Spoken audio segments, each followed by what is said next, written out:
This is great, guys. So let's get started. Let's jump on this. Good morning, everybody. We're going to jump right into it. First, I want to start with our panelist, Joe Gilmour out of Utah. Joe, neighborhood opens, okay? I loved when you shared this with me. It was impactful. We've used it here. Can you please share with us what your team of advisors do to market these properties and what a neighborhood open is? What we do is what I recommend to our advisors is that they will mail out 100 cards around the listing. One side of it talks about the listing itself. Never ever put the listing price on that postcard ever. Send them out. Wednesday, home hits the market. You keep 100 of those postcards to yourself. You go around Friday afternoon, drop the postcards off around the neighborhood before the open house. And basically the script is that, hey, my client at 22 Banana Street actually wanted me to come around, meet you guys because no one knows the neighborhood like you. And we would love to have your opinion on the home and price. So it's just for you guys, no public people. We're looking forward to seeing you there. Fantastic. Now, Liana D'Amico, thank you, Joe. Liana D'Amico, you've done this. So Joe gave us this advice. I shared this advice with our shop, and you recently did this. Can you let us know the results on the $950,000 home you just did this to in the neighborhood? Yeah, so I was mentioning to you that I wanted to do an open house, and we came up with the idea of doing the neighbor's open house. So I did a window expose. I got my GG magazine with the GG wrap. I put a package together, and I made a invitation telling them that was a neighbors only open house. And I knocked on the door on a beautiful day, and a lot of the owners were home. And so I had a nice conversation with them. And the open house was on a Monday, so I wasn't expecting a lot of people. I had one of the lenders that we work with help me out. And we had so many neighbors coming in. It was like a neighbors get together. It was really amazing to get to know them and just make new connections. Yeah, absolutely. Now, we know $1 million in some of our markets here is like first-time home buyers. In Rhode Island, it's a 4,100 square foot home. It's a big house, right? And in some of our other markets. So to be in a neighborhood like that, in an exclusive neighborhood, and have all of those neighbors come in is really fantastic. We strongly suggest that. Hey, Joe, can you, before we move to the public open house piece, can you just share with us maybe some of the success that some of your advisors out in Utah, Colorado, and Idaho have had doing this? You're usually going to get about 2 or 3 contacts that you'd be able to put into your phone. I mean, the reason why I like this so much, honestly, is because the public open house is for buyers, right? And we need to go after some listings and do that. And we've had in 1 month, we had one of our teams pick up 3 contracts off of doing this particular action. So, I mean, it's consistency, right? I mean, it's going to take, maybe you're going to get 0 hits, maybe you're going to get 3 hits, maybe you're going to get no hits, but it's definitely something to add to your into your lead generation activities. Yeah, agreed, 100%. Three transactions. What do you think the average of those transactions were? Just ballpark. Well, this was in the valley, so there were probably, I would say, somewhere between 500 and 800,000. Okay, all right. So let's take the high end, 800K. So 2.4 million times 3%, guys, 72,000 in GCI from taking that on. It's fantastic. I could do a lot with 72 grand. Yeah, and one of the things that we're looking at right now is that if this market does go down by 30%, I'm not actually concerned about it going down by 30%. I'm more concerned about doing 30% more activities to be able to get those results to bulletproof your business. I love it. And, you know, we're in such a fantastic time. Good point, Joe, where this open house stuff, and there's a reason why there's a lot of people here today, because we recognize this is an opportunity. We get the face-to-face with people. We get to build our rapport with local people. We get to add their contact info into our resort platform, send them out newsletters. That stuff is so powerful. Content, creating meaningful targeted content is going to be increasingly more important as well. Great. Thank you. Okay, we're going to jump over to Virginia Bond over in Tampa downtown. We're going to talk about the public open house now. Virginia, what do you do to pre-market the public open house? outside of MLS and IDX, of course? So I actually have a farm, and that's really where most of my open houses are. We do use reverse prospecting. I don't know if everyone has that. I'm assuming they do. So we contact all our reverse prospect realtors that are in the system. We send them a short and sweet, not too long email. We use Resor. I used to use Constant Contacts for 10 years. And because it's my farm, I have everyone's contact. So I contact all the owners in the community and I ask them, do you have anyone that's interested? And if we don't, we used to send out postcards, but I find AdWorks works much better because it's a constant notification about the open house, and we do a radius around the property so that the neighbors and everybody sees it. So I didn't even think about AdWorks for putting out open houses. That is extremely smart. And you can link AdWorks right to your website. I yeah. love it. I love it. I love it. I love it. It's exciting hearing all these different tools that we use, from Brand Central to AdWorks. Good stuff. Thank you so much. How about Brandy Simon, Chicago North Shore? What are you doing to pre-market your open houses, your public open houses outside of IDX and MLS? So in addition to a couple of the things that Virginia just mentioned, one of the huge components that I found very successful is social media. We absolutely have to be on social media. And if you're not, you need to join the local groups. We have groups here in Chicago that'll be open houses this weekend. Making the move to Chicago North Shore, Deerfield Real Estate, Glencoe Real Estate. Make sure that you're posting in social media, and not just the day of, but leading up to it, to really build some excitement. I would say most people are probably on social media checking it every day. However, if they don't see your post, the repeated exposure is really beneficial. Yeah, absolutely. Wow, that's great. And even like websites like Nextdoor and whatnot, you just sparked this idea. So as I'm listening to these advisors, the panelists, I'm thinking of other ideas too. Write those ideas down. It's great. All right, Brandy. Good stuff. All right, how about Neil Hackler from Chicago, Illinois. We have two folks around that area right now, which is great. Bustling, great market. Neil, what are you doing to market your open houses, pre-market? So, it's a little bit different here in the city because I do a lot of condos. And so compared to, I think, probably a lot of other people that are on the board. But so one of the things I try to do is, whether if it's a single family or condo, I try to drop off little letters that state when exactly the open houses are.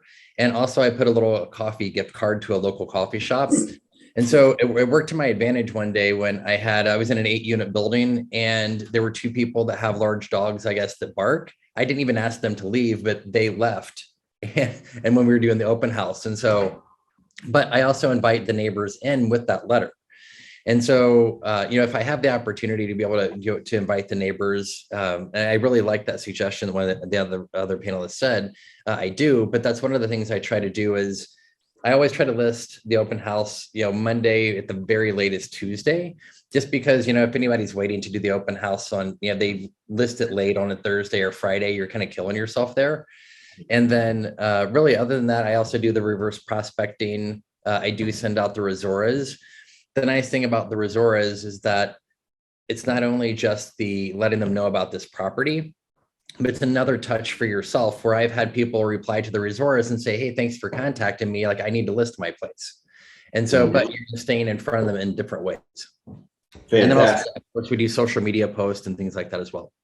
Awesome. And you know what? And as Neil is talking, guys, I think about this book that I listened to called The Hyper Local Hyper Fast Real Estate Agent. Now, this gentleman worked out of the DC area that wrote this book, and he would work in a lot of different condominium associations. So if you're in a city specifically, take that book. But even if not, there's so many awesome ideas in there and outside of the box stuff. Check that out. Go on Audible, listen to that, or order the book on Amazon or wherever. Support your local bookstore. How about Joe Gilmour out of Utah? What do you do? Anything else that your advisors are doing over there? One of the things that gave me massive success when I did that, and I know sometimes that you can't work in certain local areas, but I throw out as many signs as I possibly can. I mean, I think signage is a really important thing. I think 3 deep signs on turns and major intersections, so people can see the sign way back instead of seeing a sign once you get across the intersection and the sign sitting right there.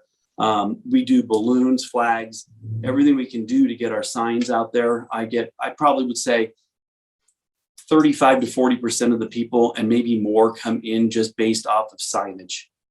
Yeah, that's a beautiful thing. The other thing too is you've got all of the folks in the neighborhood constantly seeing your brand, reticular activator, you know, in your mind. When you see something, you cannot unsee it. Now you notice that thing everywhere. And we all know at E&V, it's a thing, right? Our clients are going out. I mean, how many people, show of hands in here, in this whole mastermind, how many people have had clients send them pictures of themselves overseas or at other Engel and Volkers shops as they're traveling, right? It's pretty much probably everybody here. And if it hasn't happened to you yet, you're probably new to the brand, and it will happen. It's amazing. It's like the Jeep people. They do the thing. Harley guys, they do the thing.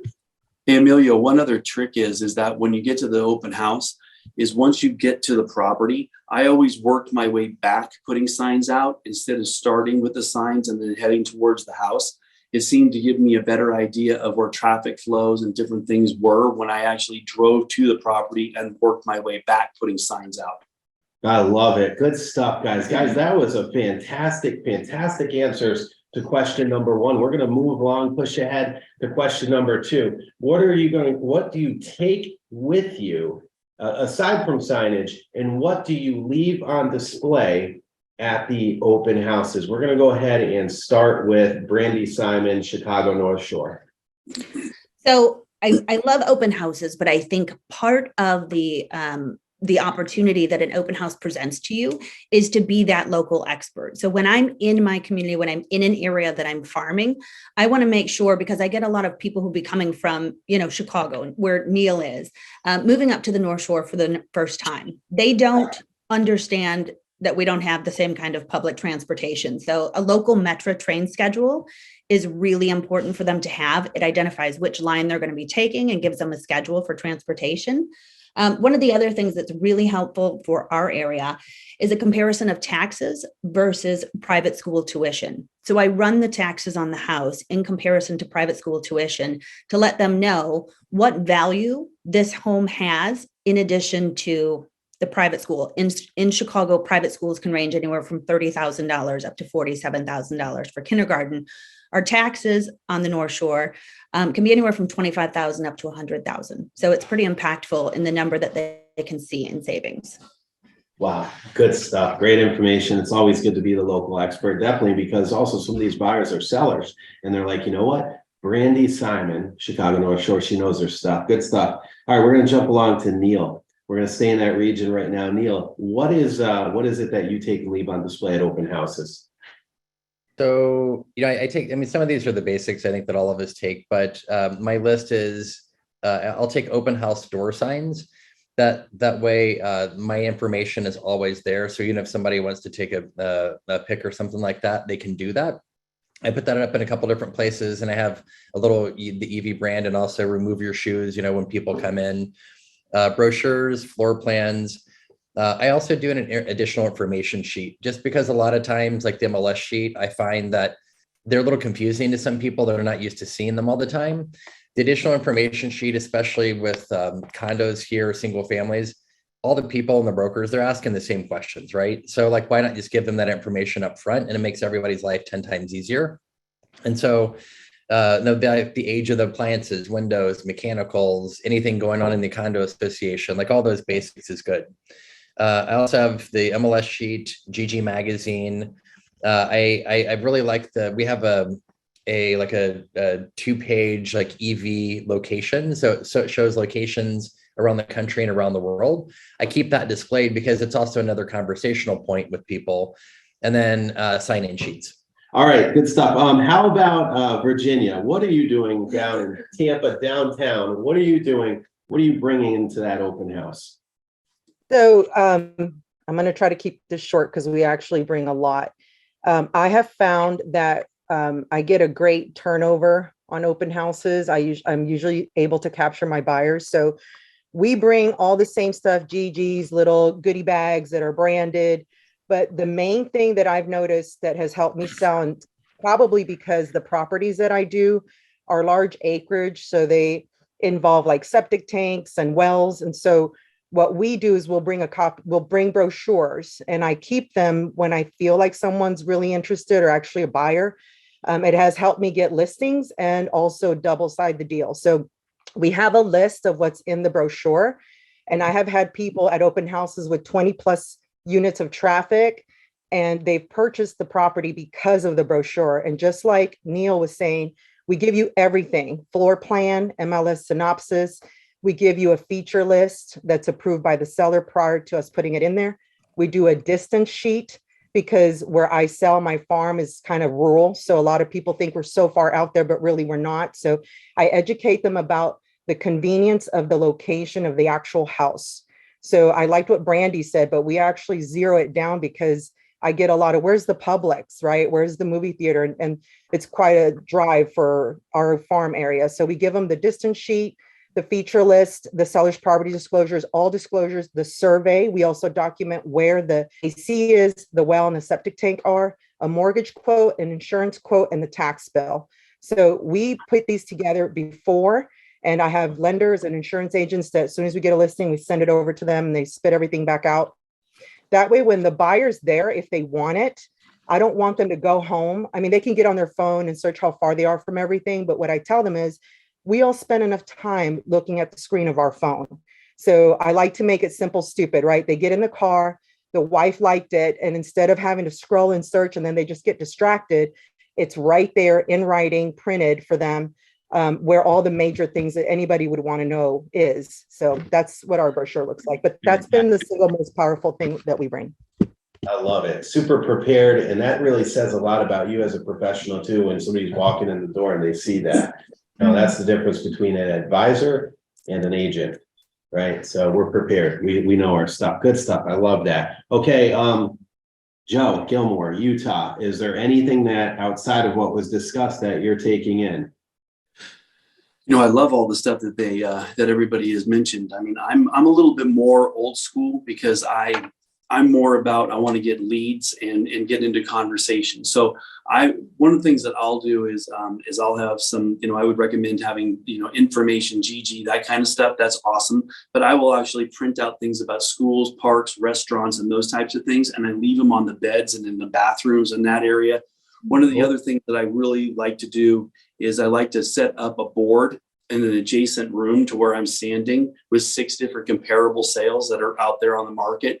I consider that like the bullpen, because what I actually want to do is I want to engage in a person that I know does not have an agent, okay, but yet at the same time give them all my attention, but allow somebody else to have something else to do while I'm having this conversation. So I believe personally, and this is no disrespect to anybody, I just believe that the questions you ask and the way you set things up is more. I don't want any type of distraction. Okay. I want to be able to bring people in and have conversations, because I don't want to give people anything that already have agents. So I'll explain more later on, like the questions that I asked during the open houses, that has been able to give me some amazing results. I love our brand, and to make it as, color as nice as you possibly can. I personally do that just because I have found that if I give people something to do and they can actually look at really good material, they hang around until I'm done talking to this other person I'm engaged with. That's very, very, very smart. I want to quickly suggest one thing that Joe Fazio, or my other licensed partner here, my business partner in Rhode Island, does, and it's brilliant. He actually gets the white book, the hardcover white book. He puts in everything and anything for information that we have on that listing, and leaves it there. When people come in and they look and flip through it, the disclosures are there, the floor plans are there, the pre-inspection is there, everything is in there. And then what this cannibal does is he gives it to the buyers at the closing. And guess whose information is on there? And it's a guide. It's a nice thing, right? And his info is very small on there. It's professional, but guess what happens when they're going to sell that house? And it all starts with, at the open house, he has that on there, and he only gives that to the buyer. Guys, great stuff. We're going to bounce off to the next subject here. Thank you. We're going to start with Liana. So Liana, D'Amico, East Greenwich, are you using an app to sign people into open houses? If so, which one? And if not, are you using a sign-in sheet? And tell us about that. I use a sign-in sheet and I try to fill it in because sometimes if you let them fill in, you can't read their handwriting, they put the wrong email. So I try doing it and fill it out for them. Okay, great. Now, do you do a sign-in sheet with multiple names on it or a sign-in sheet with one name? Multiple. Okay, cool. So some people are, I've heard that they're nervous about filling something out where other people are going to see, but then you get other people which don't want to fill out stuff that no one else is filling out. So it's kind of one of those things.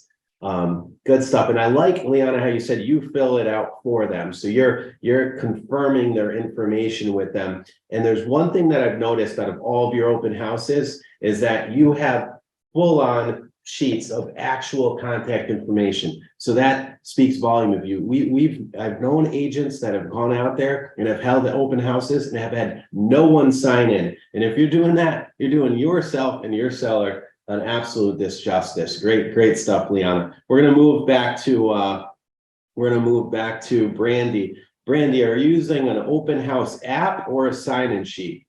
I am still using a sign-in sheet. I know that many advisors may think it's kind of still a old school antiquated process. But I use the book, and I actually have the hardcover white book. I insert 52 pages. So I have my entire year ready to go. So 52 pages into the white book, hardcover, and then I just keep it in my open house box. So I never have to look for it. I know where everybody is. The reason that I don't use the app is that I really like to keep the conversation going. I don't approach the people as soon as they first come into the open house. Once they get into the kitchen, it's nice, but I like to keep the conversation going. And I've found that a lot of people are like my kids. As soon as I give them a device, they're totally gone. They can't concentrate on me. They forgot that they're here. They're just really trying to type it in. So I also just found it was a little bit easier to put the notes in. As I had a conversation and they walked upstairs, it was easier for me to just go over and take a note real quick, daughter moving from city, $800,000 budget, real quick on the backside where they're not going to be seeing it. Love it. That's fantastic. Virginia, what are you doing? You doing an app or are you doing a sign-in sheet? So I'm exactly like her, and I actually really like that. We have a hard copy. They're half a sheet size, and they have a ton of questions. I don't have a hard time getting their information because I always just say to the customer when they walk in, I always greet them. As soon as they walk in the door, I walk up to them, I shake their hand, and I'll say, the owner requests that I register anyone that comes to their home. And I rarely get any kickback from that. And then when they fill it out, I do what she says, but I keep the sheet on me. So I'll when they go to take a look at something, I'll write down as many notes as I can remember. So when they leave, when I put them in my CRM, they get sorted, they get labeled, they get put in their own category based on their budgets, time frame, all that. So I still use old school sheets, but I have to see it. It helps me to write it down so that I can remember. Perfect. And I love that you said you put it in your CRM. Totally key. That's half the battle. You've got to get it into the CRM after. One of the things that we do is we scan our sheets into our VA, right? The notes, everything, and she pops it all into Chime. Okay, perfect. We're going to move on to Joe Gilmour. What are you doing? Are you guys using an app or are you using a sign-in sheet? Okay, so I'm going to tell you, I'm a little bit different. Okay. My philosophy when I go into an open house is I'm just looking for one really great lead. Okay. And what I do is that I'll have conversations with these people. If I've already pre-qualified them that they don't have another agent, I'll ask them some really great questions, continue building that relationship with them. And then at the end, I'll ask them for their contact information. Okay. And the reason for that is I would rather have 3 or 4 people on Monday that I can call that will actually answer my call that I've built a relationship with than having 15 people that I'm trying to chase because they filled out my sign-in sheet. So it really, and once I find that one person, right, I get a great lead. We've made a great relationship. I'm looking for the next one. I think too many agents go into open houses thinking they're going to close 10, 15 deals or get 10 or 15 contacts. And it's really difficult to be able to get that going. If you can get 1 to 3 really great pre-qualified leads of people that now really want to give you their contact information and are looking for those types of things and taking them to the board and saying, hey, here are some other things that we could go look at after this open house. will you meet me here so we can go look at some of these? That's more my jam than having 15 frustrating calls I have to make on Monday with people who do not want to have a conversation with me. Yeah, wow. It's so funny, all the different takes on how to get it done, and you guys are all getting it done. So there's no one right way. And that's the best part. That's my favorite part about real estate, is that there's so many different ways to just get it done. Fantastic. All right, Neil, are you using an app or a sign-in sheet? I'm using the sign-in sheet. I do exactly what Brandy does, and exactly for the same reasons. So, I mean, I really like taking notes right there, just because otherwise, I mean, if you had an open house where you have 30 people through, like, you're never going to remember, you know, and then, yeah, I tried through COVID, I did try the QR code thing, and it was linked to a Google Sheet. And then what I realized people were doing was they click on the QR code and say they're going to fill it in, and then they wouldn't.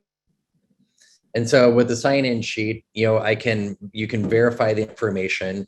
And even if you have them, even if you have them sign in themselves, I'll ask them if I can't read it. I'll ask them, you know, what the phone number is, you know, how the name's spelled, you know, just to verify. But I do like the idea too that writing it down myself, even though my handwriting is like chicken scratches, at least I can read my own handwriting. Yeah, agreed. Mine too. All right, I'm going to jump over to Joe Fazio in East Greenwich, because he uses an app. And I feel like there's probably some advisors on here that want to use apps, or that use apps, that are itching to hear somebody talk about an app. Joe, what app do you use and why do you use it? So I used to use an app called Spacio, and recently I've been using an app called Open Home Pro. Spacio is an app that you can use on a phone, a tablet, or a laptop. Open Home Pro, unfortunately, is only, I believe, a phone or a tablet. But in those apps, what I like about them is you put in your custom questions, and I sign people in. I don't rely on them for the same reasons Liana said. I want to be able to read, you know, the handwriting and all that. So I sign them in, and I wrote in the chat, I answered somebody, but I ask for a name, and then I ask for a phone number or an email. And if they give me that information pretty easily, I'll just keep digging and asking more questions. And I had set my custom questions in the app, and I can also take notes by simply clicking on a list, clicking the person, typing in a note quick while they're not looking. So I feel like the app's better. It automatically goes to my CRM. Like, if somebody has an agent, I can tell it not to sync that lead. So Open Home Pro and Spacio. Good stuff. Love it. Joe, what are some of the questions that you're asking? Because I know you have some awesome questions. You're an analytical guy. What are those questions? So first question I ask is, I say, thank you. Can I put your agent's info in here as well so I can call them for feedback? To me, that works better than saying, do you have a realtor? Because everybody's going to say no most of the time. By asking that, they have to give you the information, or they don't have it, and they can't tell you that they have a realtor. So that's the first question I ask. Second is, do you have a home to sell? You know, are you looking only in this area or whatever? Just, you want to dig for their criteria. Everybody has a listing inventory, Do you have a home to sell? Now, if they do have a home to sell, are you collecting their home address right there, or are you getting it from them on a follow-up? Depending on how the convo goes, if it's a good conversation and I'm establishing a relationship, I'll ask. It's not always that easy. Some people aren't as open to give that info right off the bat, especially with a bunch of other people in the house, but very situational. Perfect. Awesome stuff, guys. We're going to move along. Thank you so much, Joe, for being impromptu. We're going to bounce along now to number 4. How are we building rapport with our guests? Okay, now I'm going to jump over to Joe Gilmour, because Joe Gilmour was talking about some questions that he's asking, some things he's doing, some things he's talking about with them. We want to hear this stuff, Joe. Go ahead. How are you building that rapport through questions? Okay, so the first thing that I do is when people walk through the doors, I ask them, so here, how did you hear about our open house? Okay, now personally, I really don't care how they heard about it. I just have to ask this question to just set it up. So my second question, though, is I look right at them and I say, so tell me, how have you been getting into homes? I love that. Okay. Love that. And what they'll say to me is either they'll say, oh, I have an agent, or they're going to say, what do you mean by that? And I'll say, well, you see a home that you love. How are you getting inside to look at it? And they'll say, oh, well, we've just been looking on Zillow. We've been looking at different stuff. And, so immediately I pre-qualified them immediately. So once that happens, if they do have an agent, and I hate to be harsh about this, they're kind of just like dead to me. They can just walk around the place and take a look and all that. So, but if they say to me, oh, I've been looking on Zillow and all that stuff, I'm like, okay, why don't you guys go ahead and take a look around? I don't follow them around. I say, I'll be right here waiting for you, right? When you come out, because I want to ask you some questions. So they'll walk around, they take everything in. When they come back towards me, I look at them and I say, hey, I have one question for you. Can you see yourself living in this home? Okay. Now, I don't care if they do or they don't. Okay. I just want to be able to say, if they say, yes, I love the home, I'm going to say, why do you love this home? What is it about this home that you love? I love the area. Awesome. I love this area also. So what about the areas that you love? It might be the kids' school. They may have a relative nearby, whatever it is. But I'm going to continue asking them questions. Now, the key to this, you guys, is you got to remember, I learned this when I was at Chase Bank and I had a problem with my bank account. I'm talking to the manager. All she keeps doing is looking over my shoulder and not paying attention to me. If I find the one that does not have an agent, okay, I stare at them and ask them questions and don't pay attention to anybody else in that room. I'm only talking to them and asking them questions. So when I'm able to get as much information, answer their questions, then I'm able to get their contact information, ask them if they'd like to look at properties after the open house is done. Once they leave, I go find another one and ask the exact same questions again. I love it. Joe, there was one year you had, you had what, 77 or 78 listings from going and hitting expireds. And I know it's way off subject, but right, 1 year. Yeah, that was in a bit of a unique area. This was like my second year in real estate, and I was in a super rural area that was lakefront homes. Okay. And it was a good old boy network, and no one ever did expireds. And I blanketed the whole place. And yeah, so the point being, and why I wanted to say that, Joe, is because 4 realtors can go into a listing appointment and only one gets it. 4 realtors can go into an open house and have 4 different outcomes. And the thing I tell all advisors is it's all in how you say things, how you deliver it, your tonality, your confidence, everything, the questions you ask, the rapport you build. So stuff like what Joe just said and what our panel of advisors is saying is so awesome. And I hope you guys can pull some stuff from it. Thank you, Amelia, Joe. let me just throw in one thing really quick. I've had multiple people that have told me that they have an agent that goes over to my board over there and listens to me talking to these people and asking them questions and building rapport with them, that have come up to me and said, my agent has never asked me those types of questions before. I love it. And you know what? Well, are you in contract with your agent? Right. No. Okay. I'm not looking to take anybody. I'm only just saying that, that's happened before. Well, I mean, another thing too, like I know in Rhode Island, we lock our buyers up in buyer contracts, because it's like a listing, like you wouldn't list a home without a listing contract, lock them up in buyer contracts. If not, they're free agents. So they're not your agent, but you know what I'm saying. All right, let's move along. Good stuff, Joe. Thank you so much.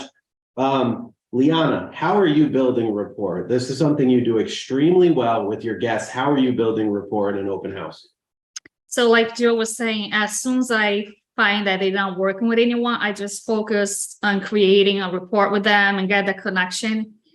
And as soon as I'm done with the open house, I send them a text message. I keep the connection. I call them. I just try to do, as much connection we have. And I send them listings similar to, what they're looking for. And until they tell me no, not to send it, but I try to just connect with them and give value. Thank you, Liana. We're going to jump over to Brandy. Brandy, what are you doing to build rapport in opens? So at the open house, I think it's really important to set a very comfortable environment. I do not approach the guests as soon as they come into the door. We do have homes here which have rooms and separate spaces, so it's a little bit different than a condo and things like that. But I have music playing. I have candles that are on. I have the MLS brochure sheets, the improvements, all those things at the door. And when I hear the door open, I kind of peek my head out. Hi, I'm Brandy. Thanks for coming out today. If you could just, put some booties on or take your shoes off, the homeowners would appreciate it. And there's some information on the table. So why don't you take that and I'll meet you in the kitchen. And I let them come into the house. I don't really talk to them about the improvements and those kind of things. I want to make it very comfortable. Once they've had a few minutes, and they come into the kitchen, I ask them to do their sign in. And that's when I really kind of start the interview. If they have kids, it's a really great way to connect. So I do have from Brand Central, the EV coloring books and the crayons. So I always have those set out on the table with some juice boxes and things like that for the kids, so that the parents can go through the house by themselves and really focus. On the other hand, there are some kids that are really afraid to leave their parents and don't want to.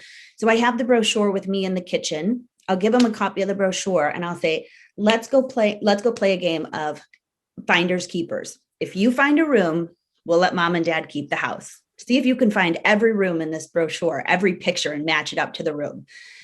Then they go through, they do that. Everybody kind of has a much better time. When they come back downstairs, I ask the kids, I said, hey, did you find your bedroom? And they'll usually say yes, or, oh, I found all the pictures, or I found the fireplace room, which is great. And then I'll ask the parents, did you find a bedroom that works for you? And then we kind of have that conversation. I do ask them if they're familiar with the area, which is the opportunity to add value, where they're coming from. So is there a potential sale? Are they a renter? What's their market? How long they've been looking and where they've been looking. So I, on the other hand, do not ask them if they have an agent. I don't care. They're going to like me more. And today is going to be the day that they are my client. I love it, Brandy. Look at that. You let them in, nice soft approach, and then you get the claws. No, but that is such a cool move. Thank you so much for sharing that. Neil, what do you got going on? How are you building rapport with your guests? For me, everybody's different. I know when it comes down to it. So I always look at it that you have 5 to 10 minutes to get as much information that you can out of them. And I've seen so many brokers over time that they do more of the talking and they don't really do any of the listening. So I probably ask fewer questions, but I try to ask the right questions. And then one of the things that I also try to do is I try to figure out what is one thing that I can figure out how we already have a connection. So for example, when people walk in, I give them all the basics of the home. And I tell them they have the listing sheet and all the brochure, take whatever you'd like, and then help them sign in. But then I feel them out on kind of what they know about the neighborhood, and if they have kids, and if they're not from Chicago. Like, for example, I used to sponsor a group called the Neighborhood Parents Network. It's a non-for-profit that focuses on parents that want to stay living in the city, and everybody goes there for doctors, nannies, and schools. And so then if they're not even from the area, you immediately have a connection, and I'm already giving them something because I'm providing that information from them and I'm texting that to them. And so, but to me, I feel like trying to figure out something that you have in common or some connection that you have immediately is going to create that, create that a little bit more of a bond. Agreed. That's total comfort right there when you're, oh, wow, that person, blah, blah, blah. Love it. Great stuff. Virginia Bond in Tampa downtown. What are you doing to build rapport? So I come from the new home construction industry. I was worked for a builder in a model center for 10 years. So I was trained to do presentations on houses and trained to always get up and greet the person. I have found that I've gone into a lot of luxury home listings during open houses, and I don't know who the listing agent is because they never greet me. So I'm a big believer in shaking people's hands and greeting them because I just think it's courtesy. Also, I feel like you should just love people. I love engaging with people. They make my time go by, and I prefer adults maybe because but I prefer to just engage them like a casual conversation. And to me, everyone that walks through the door, I always ask, how did you find us? I want to know if my marketing dollars are being spent properly. So that's part of my registration is, how did you hear about our open house today? And everyone is valuable. We do a 1-hour training with any advisor that wants to do an open house for us. You can't open our houses unless you've done that. And we explain to them that the open house is not ours. This is someone's property. So if they're allowing us to conduct our business in order for us to earn a living while we're in their property, everyone that comes to the door, including the UPS guy, has to be treated the same. So when we register someone that does have a realtor, our registration form does ask that. I like the way someone else mentioned that they ask, how do they have a realtor? But that buyer is still a buyer. So what we do is when we go back to our desks, we follow up with that agent and let them know that their buyer came through. So to me, the open house is not for us, it's for the client. And we just have to conduct it in a way that's as productive as possible. So I enjoy everyone. I enjoy talking to everyone, and greeting them to me is critical. I just find that that's a professional thing to do.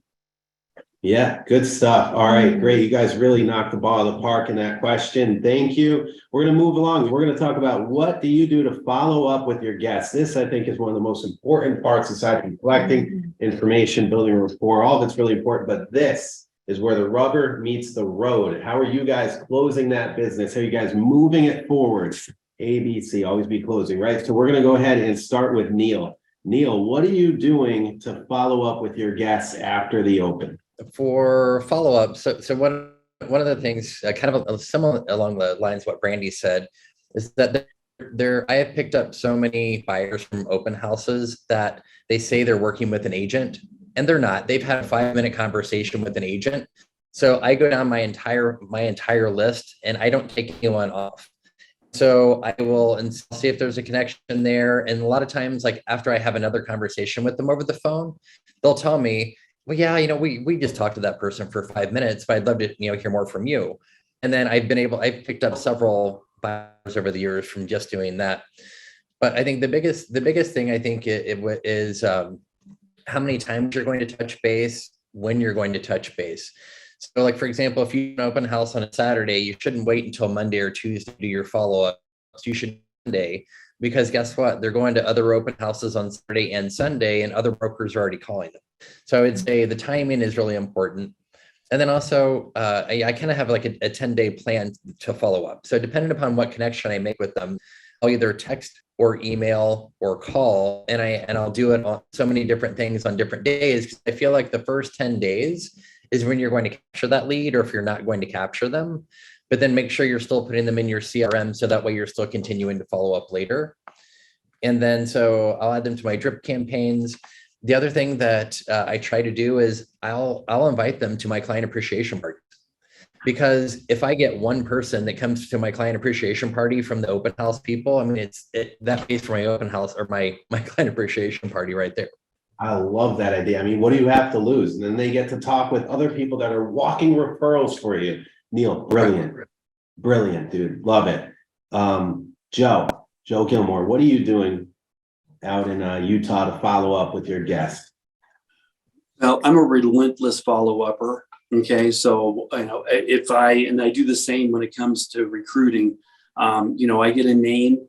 I'm doing 14 days of constant, phone call, text messaging, anything that sending emails. I mean, I'm constantly out there wanting to get, I'm going to continually follow up, even if I have 150 people on my list, until they say, leave me alone.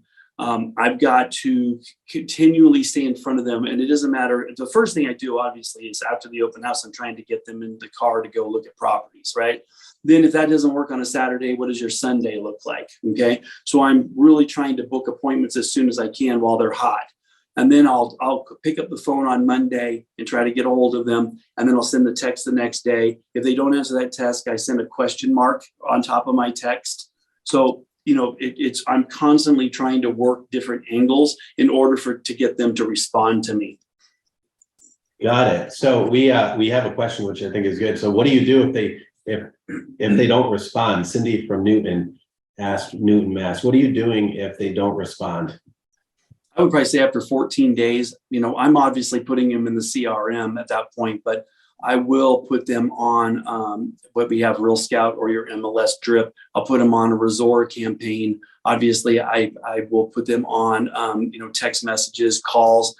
We have what we call 10 days of pain, which is something that we run with. And that didn't matter if it was buyer prospects or listing prospects or any prospects.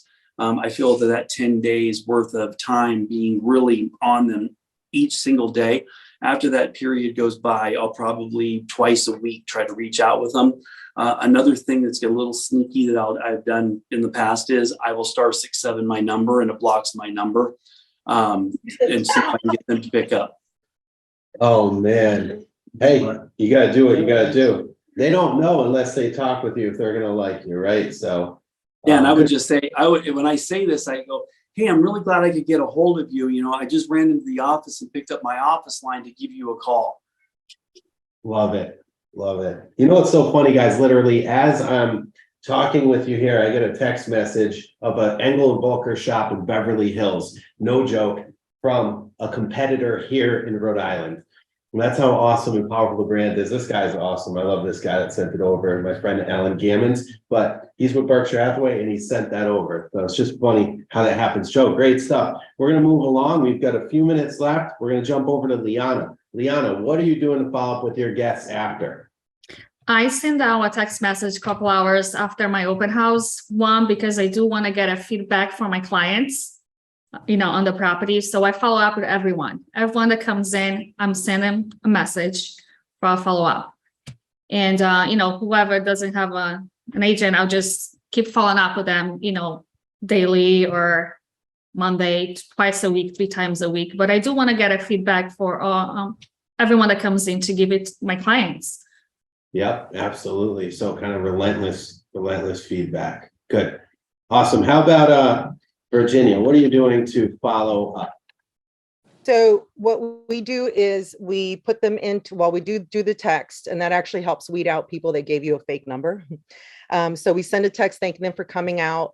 We like to, I'm not going to say I'm perfect, but I send out a thank you. Nice to meet you if they gave me an address. I'm pretty good at getting addresses, but it's on a branded card. We used to have KW ones, but the EV ones are beautiful. So we put them into our CRM and into Resora. And if they're in my farm, they get dropped into their category, whether they're A, B, or C prospect. If I'm opening a house in a different area that's new to me, or I don't have as big of a database, I take those registrations, and that's how I start the database for, let's say, like Lake Magdalene or a different area that I haven't sold as many units in, and they get followed up like that. I like to build farms. So we started a campaign where we're taking our farm and anyone that we're coming across that's a potential client, and we're doing the email, the sphere one, not the radius or the zip code.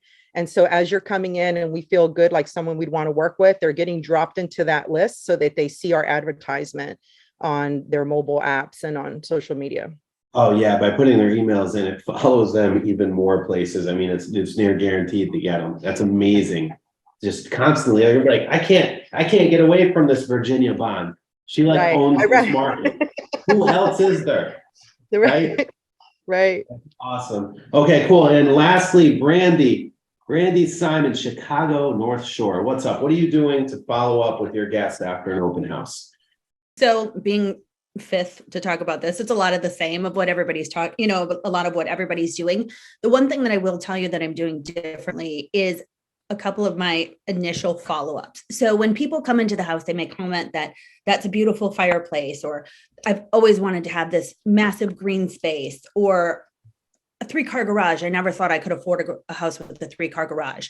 So what I do is actually shoot on my cell phone, and this wasn't my idea, but it seems to work well. So on my cell phone, I shoot a selfie, very quick, just saying, hey, Neil, it was wonderful to meet you. I just wanted to thank you so much for coming out to 123 Main Street, and remind you again that, yes, you actually can afford a home in this neighborhood with this beautiful 3-car garage, and kind of turn it around. I send them as video text messages, just as opposed to the text itself. And I found that they do get a lot more likes, and they do get a lot more, hey, it was wonderful to meet you. So they get a pretty good response. Just something a little different. I love this, guys. I've been in the business over a decade, and I haven't heard some of the stuff that was discussed in this mastermind. This is one of the best masterminds I have ever seen. I'd like to thank our guests for coming on, making time for us, our panelists. You guys really knocked the ball apart.